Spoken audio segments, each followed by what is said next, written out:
The heavy oak doors swung open as I stepped into the Denver courthouse, the echo of my cane striking the marble floor, puncturing the hushed murmurs within.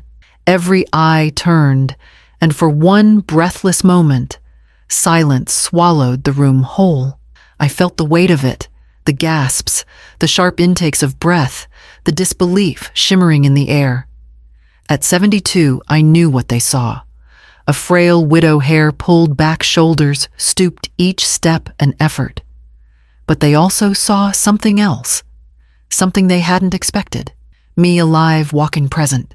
On the far side of the room, my son Damien rose from his chair, his lawyer whispering something in his ear. His face drained of color the instant his eyes met mine. His lips parted. His hands trembled, and then came the words, ragged and disbelieving. "Oh my God, it's her." The gallery gasped louder this time, a ripple of voices skittering through the benches. Damien staggered backward, as though struck by an invisible blow, clutching the edge of the defense table for balance before collapsing into his chair. For a second, I thought he might faint altogether. The judge's gavel rapped sharply. Order. This court will remain in order. But order had already fractured. People leaned into one another, whispers weaving a tangled net of shock. I caught fragments. Wasn't she gone? She was in a coma. He said she'd never wake. Damien's attorney fumbled with a folder, his face reddening. He muttered under his breath, but loud enough for those nearby to hear. But the death certificate was filed. The words hung in the air like smoke. My cane pressed into the floor as I steadied myself, my chest rising and falling with a tide of fury I kept carefully dammed behind my ribs. A death certificate. My own son had not only tried to erase me from my home, my estate, my dignity. He had already tried to erase me from life itself. I moved toward the front of the courtroom, every step, deliberate, the click of my cane punctuating the silence. The lawyers' papers fluttered like nervous wings. My name appeared on every sheet, every forged document they had submitted. And here I was, living proof against the lies inked on those pages. I lowered myself into the witness chair, my hands folded neatly in my lap. My body trembled from the effort, but my gaze did not falter. Across the aisle, Damien's eyes darted wildly, searching for escape where none existed. The judge leaned forward. "Mrs. Winslow," she said evenly, "you are prepared to testify." "Yes, Your Honor," I replied, my voice steady, even if my heart hammered. The sound of it seemed to slice through the courtroom, shattering the image Damien had painted for months. The old woman he declared incapacitated, incompetent, incapable of speech, was now here, speaking clearly, reclaiming her name. In that instant, the years of silence, of coma, of abandonment, seemed to fold into themselves. I was not the ghost he had made of me. I was flesh, breath, will. The judge's gavel rapped again, this time softer. "Proceed." And as the questions began to form, as eyes turned toward me with both awe and suspicion, I felt the memories stirring, rising to the surface like stones under rushing water. Memories of the collapse in my home, the sterile beeps of hospital monitors, the quiet betrayal of footsteps that never came. Memories of signatures I never wrote, words I never said, property I never surrendered. The courtroom blurred, and for a moment all I saw was the beginning, the day everything shifted. And so, as my testimony prepared to unfurl the past, returned in full. Months before the gavel and the gasps before the courthouse became my battlefield, I was simply a retired teacher in my old Victorian house on Grant Street. The home creaked with familiar sounds, the groan of pipes in winter, the soft hum of the grandfather clock Henry had wound every Sunday before his death. My days had become quiet, filled with books, tea, and the small rituals of a widow who had made peace with solitude. It was a September afternoon, sunlight falling through lace curtains when the first pain struck. Sharp, sudden, and merciless, it gripped my chest with iron hands. My breath caught. The duster slipped from my fingers and landed silently on the rug. I clutched the table to steady myself, but the room tilted, spinning around me. My knees buckled. The floor rushed up, and I felt the cruel crack of wood against bone. The air in my lungs burned. I tried to call out, but no sound came. Through the haze, I saw Damien standing in the doorway, his phone already in hand. Relief surged, but it flickered quickly when I caught the look on his face. Not panic, not fear. Something colder, calculation. He stared at me as I writhed, gasping. I reached a trembling hand toward him. He didn't move. Instead, his lips curved into something almost like a smirk. "Maybe fate is handing me a gift," he murmured, barely audible, but clear enough to cut through the fog overtaking me. I wanted to scream at him, to claw my way back from the darkness and demand what he meant, but the shadows pressed in. My body went still.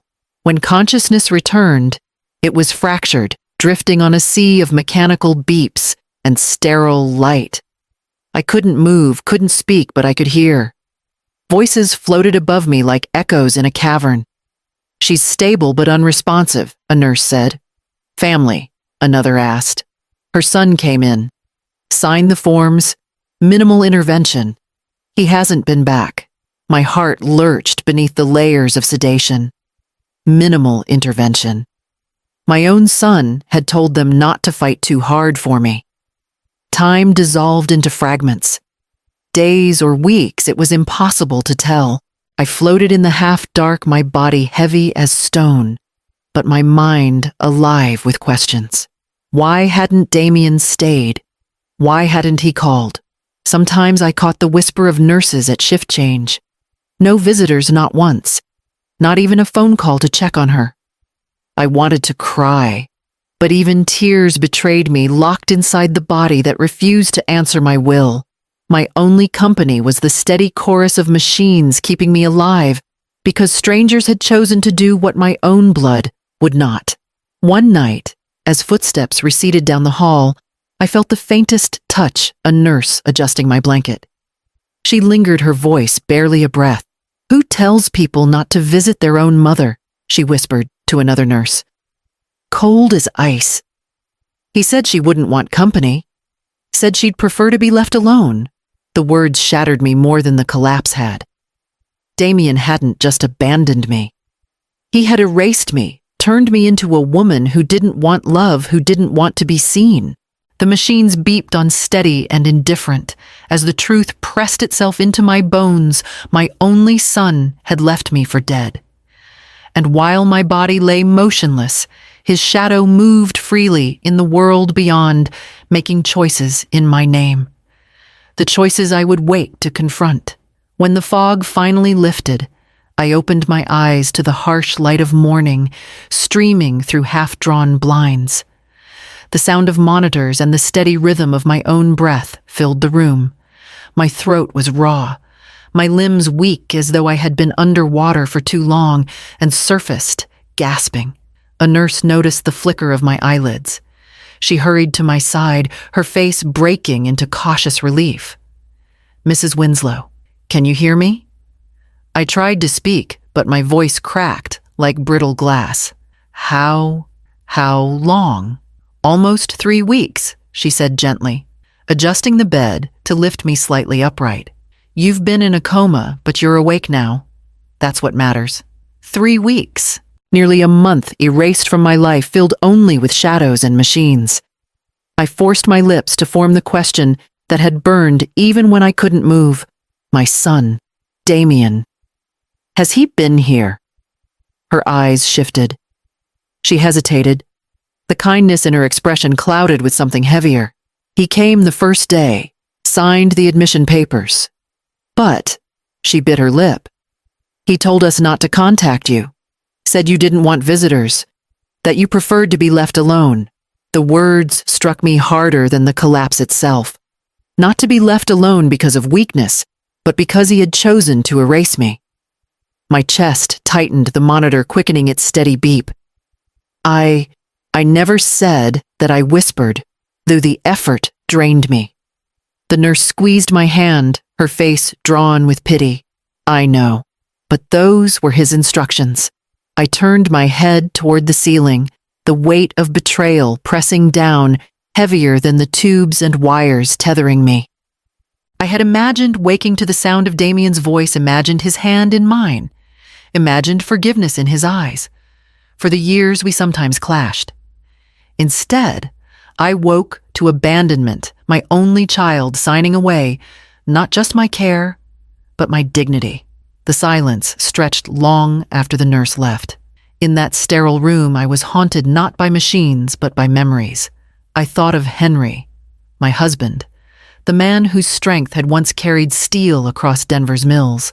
His hands were always cracked, always blackened by soot. But they built our life. He used to say the industry might break his body, but it would give his family a future. And it did, until the cancer stole him before his 50th birthday. Damien was 12 when Henry died. I remember the night of the funeral, the boy curled against me on our bed, his small body trembling. I whispered promises into his hair. We'll get through this. You and me. Always. From that day on, I shouldered everything alone. I taught high school history by day, tutored at night. I patched the roof myself when storms tore shingles free. I went without new clothes for years so Damien could have shoes that fit. I skipped meals so his plate was full. Every decision, every sacrifice was made with him in mind. And yet here I was, waking alone, told he had vanished by choice. I closed my eyes, fighting back tears that came hot and unbidden. Perhaps the hardest truth was not that he had abandoned me in that hospital bed, but that he had chosen to paint me as someone who wanted to be abandoned. That cruelty was sharper than any neglect. When the nurse returned, she asked if I wanted the blinds drawn wider. I shook my head. The light outside was too bright, too alive, and I was not ready to face it. I turned instead inward, back to the boy I had raised, the man he had become, and the question that clawed at my chest. Why would the son I had given everything to erase me so completely? The answer would come soon, in ways more devastating than I dared imagine. When the hospital finally discharged me, I felt both fragile and restless, as if I were walking on legs made of glass. A volunteer wheeled me to the exit, and from there, I took a taxi, the familiar streets of Denver, passing in a blur outside the window. Each turn brought me closer to the home Henry and I had built together, the house that had carried me through widowhood and the long, quiet years of retirement. But when the cab stopped in front of my Victorian, something was wrong. The paint on the porch rail was the same, the gables unchanged, yet the air around it felt hollow. I walked slowly up the steps, my cane clicking against the wood, and slipped my key into the lock. It wouldn't turn. My hand trembled as I tried again. The metal teeth scraped uselessly. Someone had changed the locks. I knocked once, twice, though I knew no one was inside. The silence mocked me. Finally, I circled to the back door and tried there. Same result. The keys I had carried faithfully for decades had been rendered worthless. The neighbor across the street, Mrs. Calloway, stepped onto her porch with a basket of laundry. She froze when she saw me, her eyes wide. Althea, Lord have mercy, I thought. She trailed off, fumbling her words. I forced a smile that didn't reach my lips. I've come home. She nodded quickly, then vanished inside, as if my presence unsettled her. A locksmith was called, and after much work, the door gave way. I stepped inside and stopped cold. The house was bare, the rug in the foyer gone. The piano Henry had given me on our 10th anniversary gone. Even the curtains had been replaced by stiff, soulless blinds. I moved through the rooms, my cane tapping against floors that echoed differently without furniture to soften them. The dining table, the china cabinet, the framed photographs of family vacations all vanished. Even the books I had collected over 40 years were stripped from the shelves, leaving behind only dust. When I reached my bedroom, the breath left me entirely. The cedar chest at the foot of my bed, the one where I had kept my keepsake box, was missing. That box had held Henry's letters written during long shifts at the mill. His handwriting was sometimes smudged with grease, but those words had been my lifeline after his death. Alongside them, I had kept our wedding rose pressed flat and a handkerchief he carried on our first date. Every memory I could still hold in my hands was gone. I sank onto the mattress, stripped bare of sheets, and pressed my face into my palms. It wasn't just theft, it was erasure. Later that evening, when I forced myself outside for air, Mr. Hawkins from 2 doors down greeted me with a strained smile. "Althea," he said, "I didn't expect to see you back so soon after, well, after Damien's party." I turned slowly. "Party 2, maybe 3 weeks ago," he said, shifting uncomfortably. "Big crowd, lots of champagne." He said it was a new beginning for him, a celebration of life moving forward. I thought, well, I assumed you were gone. His words struck me like a physical blow. While I lay unconscious in a hospital bed, Damien had toasted his future inside my home, surrounded by neighbors, as if he were already the sole heir. I nodded, stiffly too hollow to reply, and turned back toward the gutted house. Inside, I lowered myself onto a chair that wasn't mine. It looked newly purchased cheap compared to the furniture Henry and I had chosen together. The hollowness pressed close, the weight of what had been taken, crushing me in silence. And though my body was weak, my mind burned with one relentless thought. Damien had stripped me of more than possessions. He had stolen my history, my dignity, and the truth of who I was. But I would find out just how far he had gone. The next morning, I sat at my bare kitchen table, papers spread out before me. Hospital discharge forms, a stack of unpaid bills forwarded from my mailbox, and a single envelope stamped with the county court seal. I opened it with shaking hands. Inside were copies of petitions I had never seen before. Damien had filed for temporary guardianship over me while I lay unconscious, citing mental and physical incapacity. In his affidavit, he claimed I was unable to manage my finances or make decisions for myself. The language cut deep, unstable, declining, vulnerable. Words chosen to dismantle a lifetime of strength and sacrifice. I pressed my hand to my chest, fighting for air. This was how he had gained the authority to strip my accounts, to change the locks, to erase me. Not as a thief in the night, but with the court's blessing handed to him on paper. I carried the envelope to the library downtown, where the public records office still kept files in tidy rows of drawers and screens. My fingers trembled as I searched the database for Damien's filings. What I found confirmed my worst fears. Alongside the guardianship petition was a deed transfer. The land Henry had left me outside Pueblo acres of sunlit fields, where he once dreamed of building a cabin, was sold during my coma. The buyer's name stung like vinegar: Celine Winslow, Damien's ex-wife. I leaned back, pressing my hand against the hard wood of the chair. Celine had been gone from Damien's life for nearly a decade. Their marriage had ended in acrimony, whispers of gambling, of debts owed to the wrong people. I had thought she was a chapter closed, a wound healed by time. But here, her name appeared again, stamped and notarized. The land Henry had worked himself to the bone to secure, now transferred to her for a fraction of its worth. My mind raced.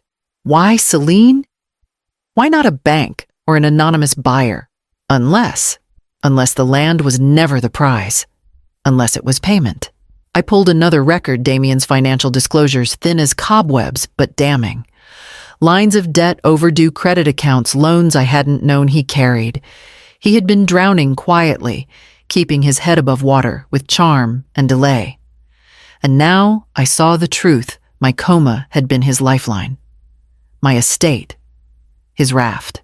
I returned home hollow, the air inside my gutted house colder than the autumn wind outside. I lowered myself into the single chair that remained and stared at the peeling wallpaper, tracing the faded patterns with my eyes. How could he? How could the boy I raised alone, the boy I shielded from hardship, turn to selling his father's legacy to the very woman who had once broken him? I thought of Henry, his hands raw from steelwork, his voice weary but proud when he signed the deed. He had wanted something solid to leave behind, proof of his labor, something for me and Damien to hold on to. Now it was gone, reduced to a pawn in Damien's secret games. Anger welled inside me, hot and unfamiliar. Grief I knew, loneliness I knew. But this was rage sharp enough to carry me forward. That night, I could not sleep. I turned over Damien's choices again and again in my mind. Was it simple greed, a hunger that had devoured him slowly over the years? Or was he tangled in something larger, debts and deals that pulled him deeper, until betrayal seemed like his only path? The questions kept me awake until dawn, when I resolved one thing: I would no longer stand in silence. If he had buried me in paperwork, then I would dig my way out with proof. And that proof began with finding someone who knew how to fight the kind of war he had declared. Sunday morning, I forced myself to put on my best coat, buttoning it with stiff fingers. The house was hollow, but the church bells still rang across the neighborhood, the sound that had steadied me through grief and hardship alike. I walked slowly down the aisle when I arrived, cane in hand, each step echoing. Faces turned, some surprised, some uneasy whispers following me like shadows. But I kept my eyes on the altar. After the service, I lingered near the back, uncertain whether I had the strength to make small talk. That's when I heard a warm, familiar voice. Althea Winslow Marjorie Penn, said, her face breaking into astonished relief. I hardly believed it when I heard you're here alive. We embraced awkwardly, my cane caught between us, and she studied me closely. Why hasn't Damien told anyone? People thought you had passed. The words stung, but I nodded, because that's the story he wanted them to believe. He's stripped my house, sold Henry's land, and told the court I'm incapable. Marjorie, I need help, but I don't know where to begin. Her eyes narrowed, her warm voice gaining steel. Then you must meet Clara Reyes. That afternoon, Marjorie drove me downtown to a modest brick building tucked between taller glass offices. A brass plaque by the door read, Clara Reyes, Attorney at Law. The waiting room smelled faintly of coffee and old paper. When Clara entered, I understood Marjorie's insistence. She was in her 40s, sharp-eyed with dark hair, pulled back neatly, and a presence that filled the room without raising her voice. She shook my hand firmly, then gestured for me to sit in her office. Tell me everything, she said. So I did. I told her about the collapse in my Victorian house, about waking to discover Damien had vanished, about the guardianship petitions, the land sold to Celine, the forged will, the death certificate rumor whispered in court. I spoke until my voice cracked, until the words themselves felt too heavy to carry. Clara listened without interrupting her pen, scratching steadily across a yellow pad. When I finished, the silence in the room was thick, broken, only when she set the pen down with precision. This isn't just betrayal, she said firmly. It's fraud, elder abuse, possibly conspiracy. Damien has constructed a legal cage around you, but cages can be broken, and I'll help you break this one. Tears burned at my eyes. I can't pay, he's frozen everything. I don't even know if I'll have a roof over my head next month. Clara leaned back, her gaze unwavering. You won't pay me a dime. I take cases like this pro bono when the evidence is this strong.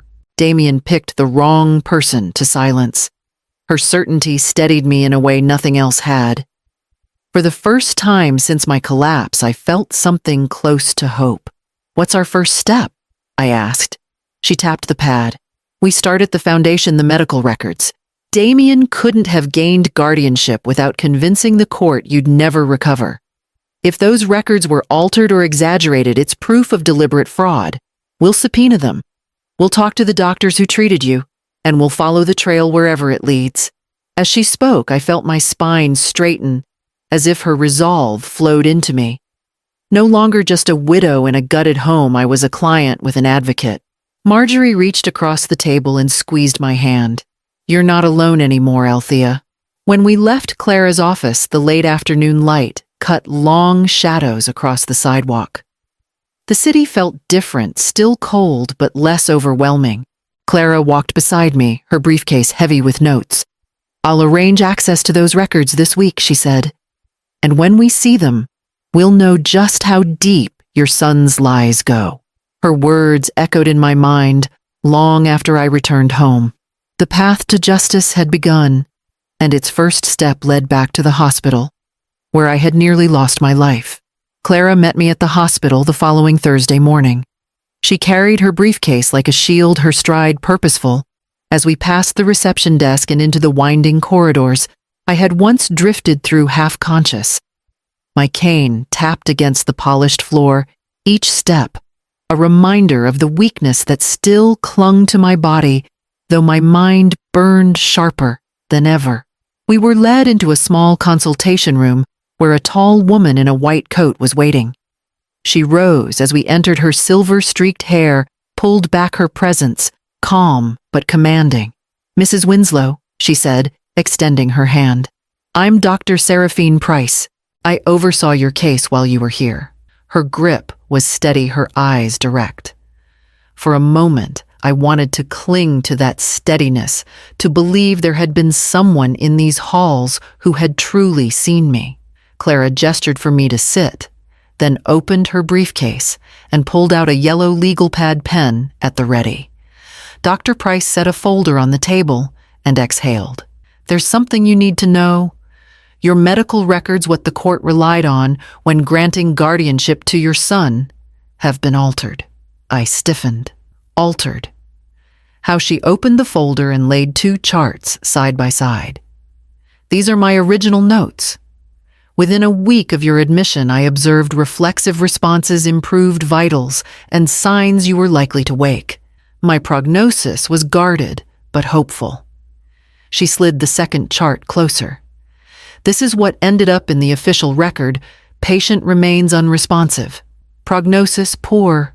Likely permanent vegetative state." I stared at the words, bile rising in my throat. My life, my future, reduced to a sentence of hopelessness I had never earned. Clara leaned forward, her eyes narrowing. "The handwriting looks similar, but the phrasing isn't yours." Dr. Price nodded. "Correct. And it wasn't the only change. Look here." She turned to another page, sedation logs. "I prescribed mild doses to keep you comfortable. But the official records show you were given much higher amounts, enough to suppress any signs of improvement. According to these notes, you were kept so deeply under that no recovery would appear possible." The room swayed around me. "So it was deliberate," I whispered. "Someone wanted it to look like I'd never wake." "Yes," Dr. Price said, quietly. "And with those records, Damien could petition for guardianship unchallenged. On paper, you were beyond saving." Clara tapped her pen against the pad, her voice low and firm. "Without these falsified entries, the court never would have granted him control. He built his entire case on lies buried in medical charts." My hands trembled as I reached for the folder. The words swam before my eyes, each line a knife. I remembered the nurse's whispers, the sense of being erased. Now I knew it had not been neglect alone.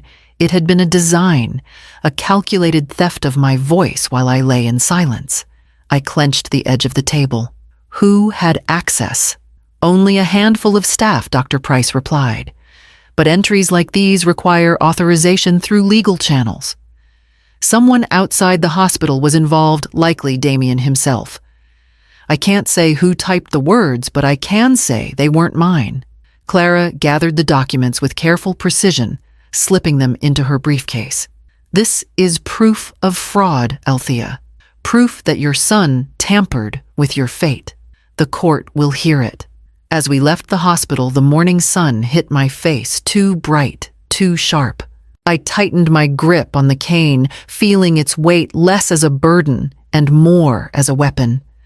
My son had rewritten my story in ink, and sedatives had tried to bury me beneath lies. But those lies now lived in Clara's briefcase, ready to be turned back against him. And if he had allies inside that hospital, I would find out who they were. Clara phoned me one evening and said she had someone she wanted me to meet. Her voice carried that quiet intensity. I had begun to recognize the tone she used when she knew something damning was about to surface. The next morning, she brought me to her office, where a woman with a cropped haircut and a leather satchel was already waiting. Mrs. Winslow Clara said, "This is Rowena Stroud, a private investigator I've worked with for years. She's been digging into Damien's filings and financial activity." Rowena shook my hand with surprising gentleness, then laid a folder on the table.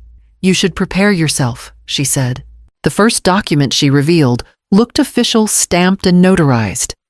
At the top in bold letters it read, "Last Will and Testament of Althea Winslow." My breath caught. "That's impossible," I whispered. Rowena's finger tapped a line in the middle of the page. "According to this will signed 5 weeks ago, you leave 80% of your estate to your son Damien Winslow, with the remainder designated for charitable causes. Witness signatures included. Notarization complete." I felt my body tremble as I leaned closer. The scrawl at the bottom of the page bore a resemblance to my handwriting, but the strokes were uneven, unnatural. I had never touched that paper. 5 weeks ago, I was in a coma, I said, my voice breaking. I couldn't hold a pen, let alone sign anything. Clara's jaw tightened, which makes this not only a forgery, but an audacious one. The court will shred it once we prove the timeline. Rowena wasn't finished. She pulled out a second set of pages printouts from a phone account. "Damien has also produced digital evidence to reinforce the will, a text message from your number to his." She slid the page toward me. I read the words and felt my stomach lurch. "If I don't wake, everything is yours. Take care of it for me, Mom." I shoved the paper back across the table as though it burned. "That's a lie. I never sent that. My phone was in a drawer at the hospital. I couldn't." Rowena nodded gravely. "We traced the metadata. That message wasn't sent from your phone. It came from a tablet synced to your account. Likely accessed by Damien or someone helping him. The logs of the hospital Wi-Fi confirm it." The room spun. My voice, my words, my very farewell had been stolen and repurposed to bless his theft. He hadn't only taken my property, he had stolen my identity, my mother's love, and twisted it into justification for his greed. I pressed my palms against the table to steady myself. Memories swarmed me. Henry's voice reading aloud the first will we had drafted together, his insistence that our assets should keep me safe, secure. And now, in black ink and digital code, Damien had corrupted even that sacred promise. Clara's voice cut through my spiraling thoughts. "This is his pattern. Altered records. Guardianship fraud, now a forged will and fabricated messages. It shows intent, not desperation. He wanted control of everything, your life, your death, your voice." Tears stung my eyes, but anger steadied me. He wanted the world to believe I wanted him to have it all, that I gave him my blessing. Rowena leaned forward. "But lies leave fingerprints. We can trace this, expose it. The fake will, the forged text, they'll become the very weapons that undo him." I nodded slowly, forcing breath into my lungs. The betrayal was deeper than I had feared, but with every revelation, the cracks in Damien's fortress grew wider. When I left Clara's office, I clutched the satchel of evidence against me as though it were a shield. The city air was sharp, almost bracing. My son thought he had silenced me. But now my true voice had allies to carry it into the light. And soon, I would use it against him directly. It was Rowena who suggested it, though. Clara's face tightened with unease when the plan was laid out. "He's arrogant enough to say too much," Rowena argued. "But he'll only do it if he thinks you're weak, if he thinks you're broken. That's when he'll brag." I sat quietly, my cane across my knees, the weight of their words pressing into me. Finally, I said, "Then let him see me broken. I've worn that mask long enough." So I called Damien, my voice deliberately thin when he picked up. "I need to talk," I said, letting a tremor into the words. Face to face. There was a pause. Then the slick warmth of his voice. Finally, "Mother, you're ready to be reasonable. Meet me at Harrington's Cafe tomorrow at 3. The next afternoon, I dressed plainly, and old cardigan shoes worn at the edges.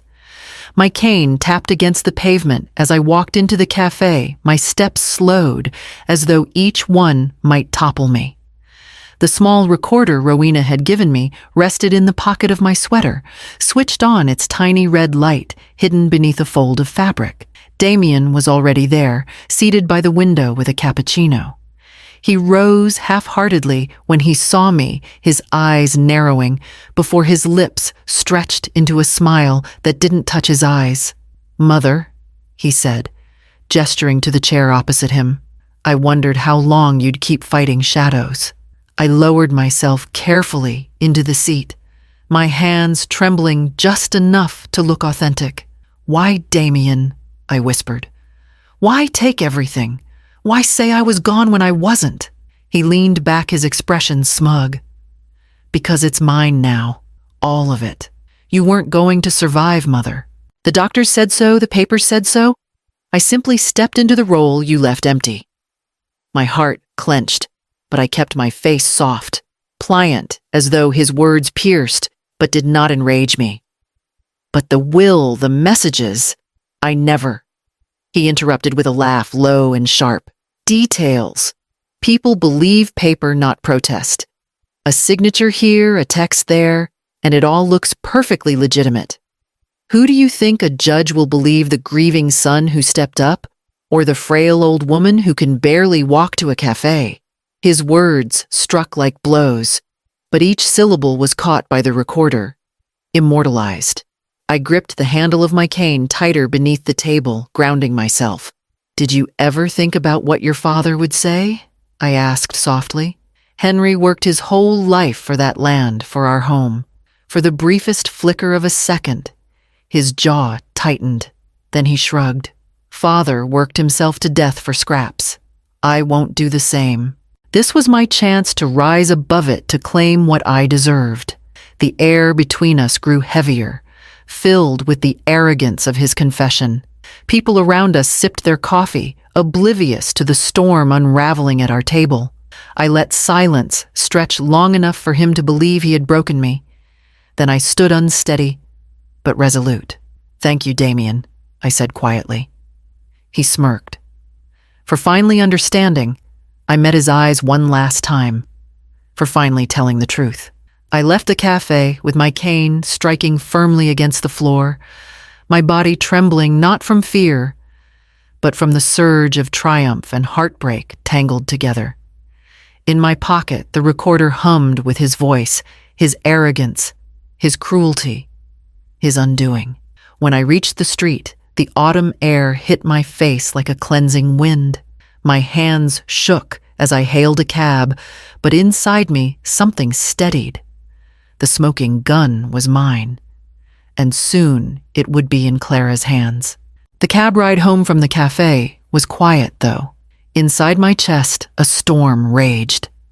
I clutched my purse where the recorder rested. Damien's words sealed inside like poison waiting to be poured out. It should have filled me with nothing but relief, finally undeniable proof of what he'd done. Yet the weight pressing down on me wasn't victory. It was grief. For the boy he once was. As I sat alone later that night, the house stripped bare around me, memories crowded the silence. I saw Damien as a child, no older than 6, running through the yard with his shoes untied, his laughter ringing clear as a bell. He had insisted on helping me plant marigolds by the porch that spring, though his small hands scattered more seeds on the ground than into the soil. I had loved him fiercely in that moment, loved his eagerness, his smile so like his father's. But by the time he turned 13, something inside him had begun to shift. He rolled his eyes when I reminded him of chores, scoffed at hand-me-down clothes, sneered at the careful budgeting that kept food on the table. Other kids have better, he'd complain, slamming his bedroom door. I had chalked it up to adolescence, told myself it would pass. But the hunger in him only grew hunger, not for knowledge, not for love, but for more. I tried to counter it with affection. I worked extra hours at the school, tutoring long into the night, so he could have the shoes he wanted, the jacket that matched his friends. I told myself I was giving him what Henry would have wanted, what I could never deny his son. But somewhere along the way, my sacrifices stopped being lessons in love and became fuel for his entitlement. One memory returned with brutal clarity. Damien was 17, and a man named Thomas Rutherford had asked me to marry him. He was kind, steady, a widower himself, who had courted me with quiet persistence. He promised companionship, a future of shared burdens and joys. I wanted to say yes, I wanted someone to stand beside me again, but Damien had overheard Thomas's proposal. His reaction had been explosive. "You're choosing him over me," he shouted, his face red with fury. "You're supposed to be mine. Just mine." I tried to explain that nothing would change, that I would always be his mother first. But the truth was written in his glare. He would never share me. And so I told Thomas, no. I chose my son over my own happiness. I see now what that decision taught him, that my life was his to dictate, that my sacrifices were his birthright. I had thought I was proving my devotion. Instead, I was feeding the very seed of selfishness that would one day grow into betrayal. Now, as I sat in the dark, I traced the arc from that boy in the garden with marigold seeds to the man in the cafe boasting that my life, my estate, my legacy were his by right. The boy who once cried in my arms after Henry's funeral had become the man who forged my death certificate. Tears slid down my cheeks, hot and silent. I wiped them away with the back of my hand, forcing myself upright. Regret could not undo the past. My devotion might have created this monster, but my resolve would be the thing to stop him. I reached for the recorder again, its small frame glowing faintly in the lamplight. Damien's voice spilled back in my mind. "It's mine now. You weren't going to survive." That proof would not only speak for me in court, it would stand against the years of silence I had endured, and tomorrow I would place it into Clara's hands. The next morning, I walked into Clara's office with the recorder pressed tight against my palm as if I were carrying a relic. She welcomed me with her usual calm, ushering me into the seat across from her desk. I placed the recorder between us, my hand lingering on it a moment before letting go. She listened to Damien's words in silence, her face unreadable. But when the final line played, "It's mine now," you weren't going to survive, her jaw set with quiet resolve. She switched it off and folded her hands. "This," she said, "is more than evidence. It's confession. With the forged will, the fabricated messages, the altered medical records, and now this recording, we have a wall of proof strong enough to crush his petition." Rowena arrived a few minutes later with a fresh stack of papers. "And here are the financials," she said, dropping them on the desk with a thud. "Transfers from your accounts into shell companies, payments made to Celine, and one particularly interesting withdrawal in cash, $10,000 just before Lydia Knox filed her affidavit." I blinked. Lydia Rowena nodded grimly. "She's listed as a witness for Damien. Her statement claims you've been unstable for years, forgetting conversations, mismanaging money, even leaving the stove burning." The room tilted around me. Lydia Knox, my neighbor of nearly 2 decades. We had traded roses from our gardens, swapped pies for casseroles, shared holidays when loneliness pressed too heavy. She had once cared for Damien when he was a boy, reading to him in her living room while I worked late shifts. And now her name was on a page that painted me as senile and reckless. I shook my head slowly. She knows that isn't true. Money can make people remember things differently, Rowena said flatly. Clara slid the affidavit toward me. Lydia's words leapt from the page, each one a betrayal sharper than the last. Althea Winslow often appeared confused. She once asked me the same question 3 times in one afternoon. I've long worried she might not be capable of handling her affairs. My hand trembled as I pushed it back across the desk. She's repeating his lies. Clara's eyes softened, though her tone stayed practical. Damien is stacking the deck with people who give his story credibility, but bribed witnesses rarely hold up under scrutiny. If Lydia testifies, I'll dismantle her statement piece by piece. Still, the hurt cut deep. It was one thing for Damien to betray me. His greed had been festering for years. But Lydia, I had let her into my life, trusted her with pieces of my heart, with my only child, when he was still fragile. And now she had chosen his side, whether for money pressure or her own bitterness, I couldn't say. I leaned back in the chair, the weight of it pressing into me. When even neighbors turn, who can I trust? Clara didn't answer immediately. She closed the file and looked me straight in the eye. You trust yourself. And you trust those who've proven they stand beside you, not for profit, but for principle. People like Rowena. People like me. The words steadied me, though the ache remained. I thought of Henry, of the sacrifices I'd made, of the loneliness that had defined so much of my widowhood. Trust had always been a fragile thing, but now it felt like glass shattered at my feet. Yet as Clara gathered the evidence into neat stacks, her movements precise, I realized that broken glass could still cut. Damien had built his fortress of lies high, but we now held the weapons to pierce it. I rose slowly, my cane firm against the floor, and met Clara's gaze. Then let's show the court who I really am. She nodded once. We're ready for the summons. Damien's lies traveled faster than I ever could. By the time Clara filed the summons, the neighborhood was already buzzing with a story crafted carefully by my son's hand. He played the part of the noble savior, the dutiful child who had taken control of his mother's affairs to spare her the embarrassment of her supposed decline. I saw it everywhere, in the wary glances, in the polite but clipped greetings, in the sudden quiet when I entered a room.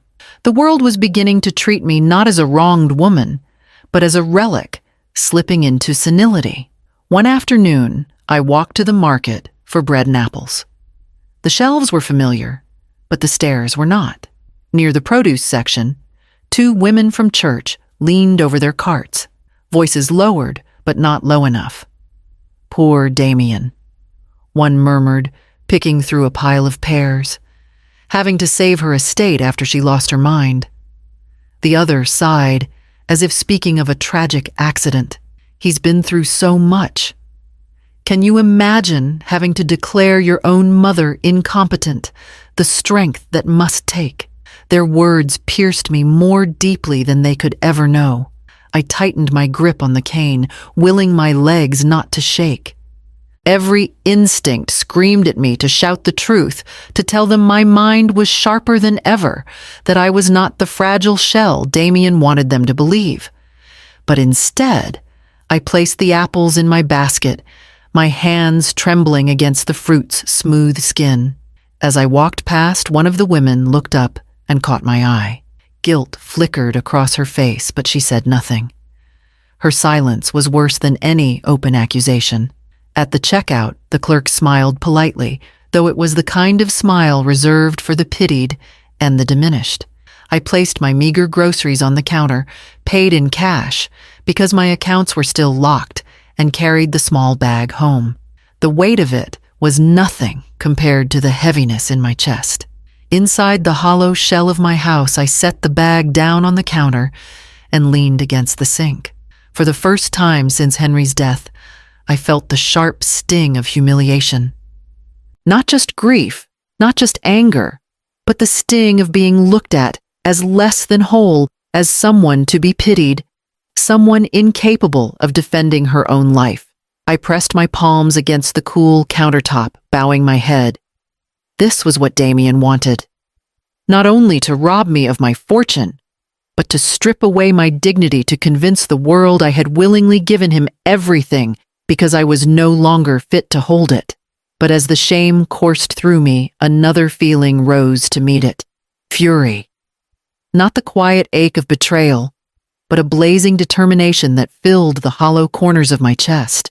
I lifted my head and looked around the empty kitchen. The piano was gone, the cedar chest gone, the photographs gone, but I was still here. And as long as I drew breath, I could fight. Clara had warned me the path ahead would be brutal. Neighbors would turn, witnesses could be bought, reputation could be poisoned faster than it could be restored. But sitting there humiliated in my own kitchen, I understood something vital Damien had not won.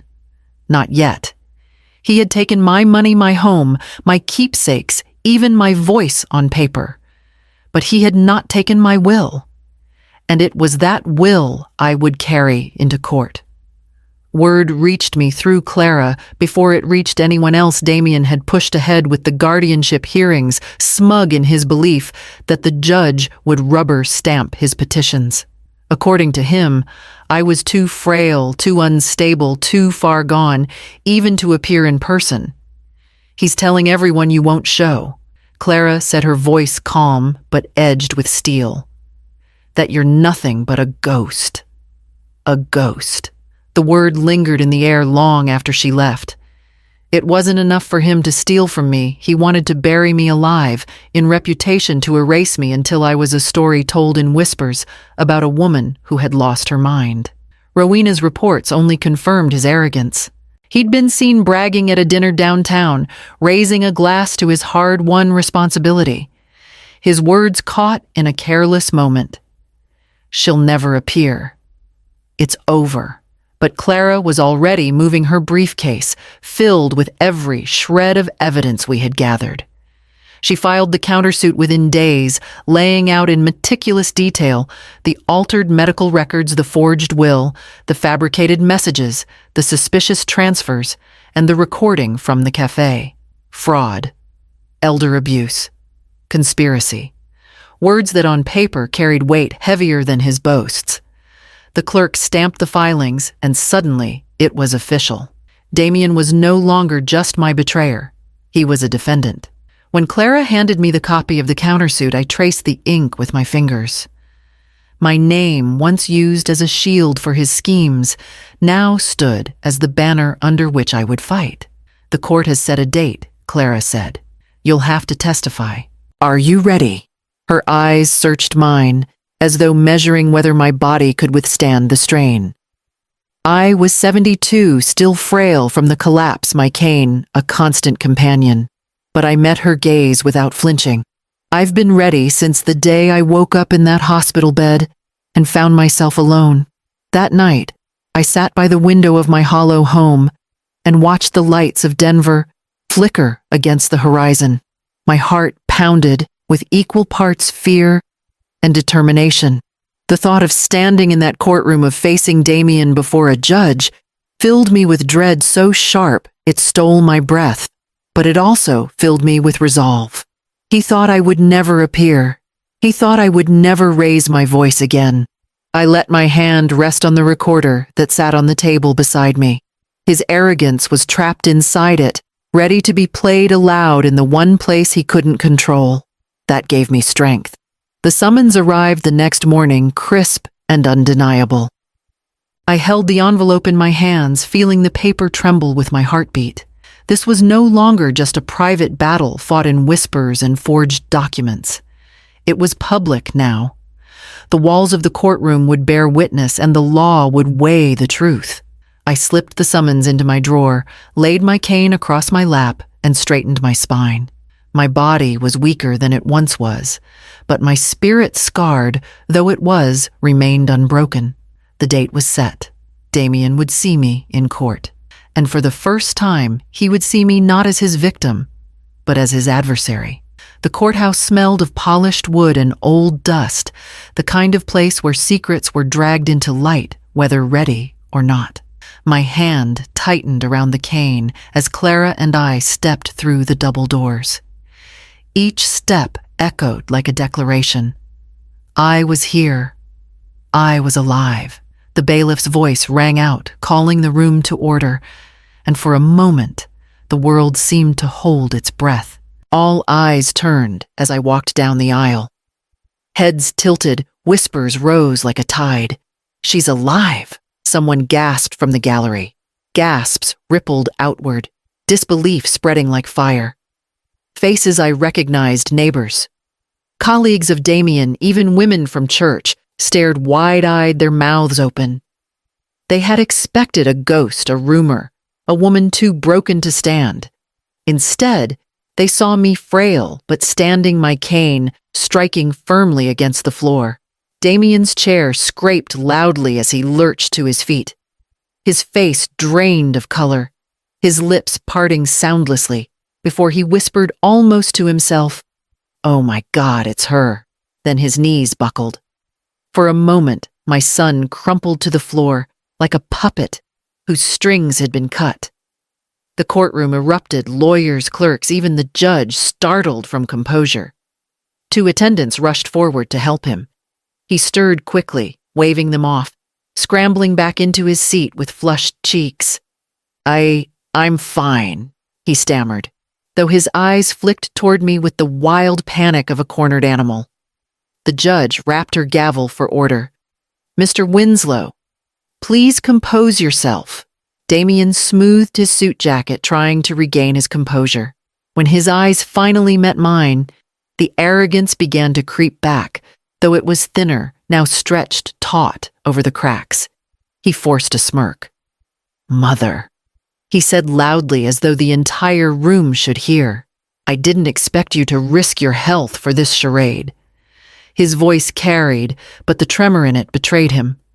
I kept walking until I reached Clara's side. She touched my arm briefly, steadying me as I lowered myself into the seat. The whispers had not died down. They buzzed like a swarm of bees. She was supposed to be incapacitated. Didn't they say she was declared unfit? There was a death certificate, wasn't there? The judge banged the gavel again, demanding silence. "This court will have order." My heart hammered, but I straightened my shoulders. The air was heavy with shock, the kind of moment that shifted narratives in an instant. For months, Damien had painted me as gone, as a woman lost to her own frailty. Now the truth stood in front of him, alive and undeniable. Damien leaned toward his lawyer, whispering urgently, his eyes darting between me and the judge. I could almost see the calculations spinning in his mind, the frantic search for another lie to patch the crumbling dam. But no lie could erase the sight of me sitting here, breathing, speaking, existing. I folded my hands neatly in my lap, my cane resting across my knees, and allowed myself a long, steady breath. The walls of this courtroom would hear everything, his arrogance, his fabrications, his betrayal. And I would be here in the flesh to watch his fortress collapse. The gavel struck once more, and the proceedings began. The courtroom brimmed with a silence that hummed with expectation. The judge called the first witness, and Clara rose with calm precision. One by one, the building blocks of Damien's empire of lies were pulled into the light. Rowena set the recorder on the table, her steady hand pressing play. Damien's voice spilled into the chamber loud and clear. "It's mine now. You weren't going to survive." The words hung like smoke, impossible to erase. Murmurs rippled through the gallery, some shocked, some disgusted. Damien shifted in his seat, his jaw tightening, but his own arrogance had become the rope around his neck. Next came the bank records. Clara's voice cut through the stillness as she presented the transfers funds funneled into accounts tied to Celine, his ex-wife. She laid out the timeline with surgical precision, large payments coinciding with Damien's debts, the very money stripped from my estate. Celine's name echoed in the chamber, another fracture in his defense. The forged will followed its lines of false devotion, laid bare. Clara asked the expert to testify, and the handwriting analyst confirmed what I already knew in my bones: the signature wasn't mine. Then the fabricated text message revealed to be generated from a device never in my possession. Lies layered over lies, and each peeled back with the same relentless clarity. Dr. Seraphine Price stepped forward next. She carried herself with the kind of authority that left little room for doubt. "I oversaw Mrs. Winslow's care," she said, her voice calm but resolute. "Her records were tampered with. Sedation entries were falsified. Neurological assessments exaggerated. None of it aligned with her actual recovery." She held up charts that showed my progress, each one a counterpunch to Damien's claim of my incompetence. Damien's lawyer tried to object, but the judge's frown silenced him. The tide was shifting, the truth flooding in. Then came Lydia Knox. I watched her walk to the stand, her shoulders hunched, her hands wringing together. My stomach knotted, remembering the sting of betrayal when I first learned she had sworn against me. She cleared her throat, her voice trembling as she began. "At first I told Damien I would help him. He said Mrs. Winslow had lost her mind, that it was best for everyone if he managed things. I signed the affidavit." Her eyes flicked toward me, then dropped. "But it wasn't true. She's not unstable. She never was. Damien offered me $20,000 to testify. I needed the money, and Her words broke, and she pressed a tissue to her eyes. "But I can't lie in front of this court. It isn't right." A gasp went through the gallery, the sound of illusions breaking. Clara's face remained steady, but I could see the faintest flicker of satisfaction in her eyes. Damien's mask cracked visibly. Then his lips pressed into a thin line, his knuckles white against the table. Finally, it was my turn. Clara helped me to the stand, and I lowered myself into the chair, my cane leaning against the rail. The oath felt heavy as I spoke it, but my voice was steady. I told them about the night I collapsed, about waking to find myself abandoned, about the home stripped bare and the locks changed. I spoke of the forged papers, the fabricated messages, the humiliation at the market when neighbors whispered about my supposed madness. My voice wavered when I described Henry's land stolen without my consent, but steadied again when I looked at Damien across the room. I raised him to be a man. I said each word drawn from the depths of my pain and resolve. Not a thief, not a liar, not the kind of son who would try to bury his own mother before she was gone. The courtroom was silent. Even the judge leaned forward slightly, her eyes fixed on me. My words weren't polished legal arguments, but they were truth spoken from the marrow of my bones. When I finished, Clara placed a comforting hand on my shoulder, guiding me back to my seat. I sat tall, though my body trembled. The evidence lay in full view now, every thread of Damien's deception untangled.